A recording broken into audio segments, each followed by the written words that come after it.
మీరు నిమ్మకాయలను ఫ్రిడ్జ్లో పెడుతున్నారా? అయితే ఈ వీడియో మీకోసమే.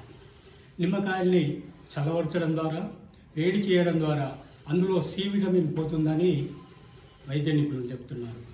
వైద్య నిపుణులు, వైద్యులు, శాస్త్రవేత్తలు, ఆయుర్వేద వైద్య శాస్త్రం కూడా ఈ విషయమే చెబుతుంది. ఇంకా వివరాల్లోకి వెళ్తే, నిమ్మకాయల్ని చల్లబరచడం అంటే ఏంటి, వేడి చేయడం అంటే ఏంటి? నిమ్మకాయల్ని రోజుల తరబడి ఫ్రిడ్జ్లో పెట్టడం వల్ల అందులోని సి విటమిన్ పోతుంది.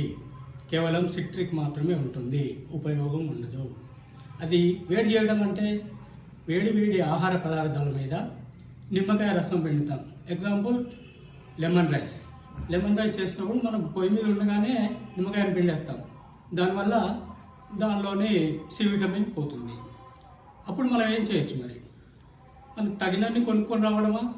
లేదండి, మేము వారానికి ఒకసారి పోతాము మార్కెట్కి, ఒకటేసారి కొనుక్కొచ్చుకుంటాము, రోజు రోజు తెచ్చుకోవడం మాకు కుదరదు అనుకుంటే, మీరు ఆ నిమ్మకాయల్ని తడిగుడ్డలో పెట్టి తడి ఆరిపోయినప్పుడల్లా నీళ్లు చల్లుతూ ఉంటే నిమ్మకాయల్లో సి విటమిన్ అలాగే ఉంటుంది, మీకేం నష్టం జరగదు.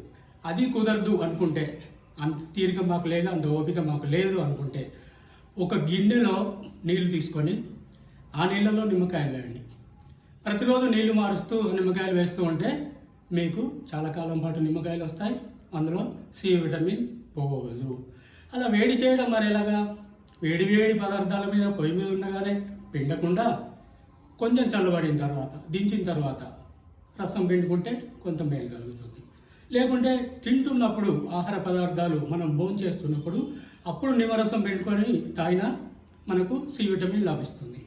ఈ విషయం మీకు ఇంతకుముందే తెలుసా? ఈ వీడియో చూసిన ద్వారానే తెలుస్తుందా?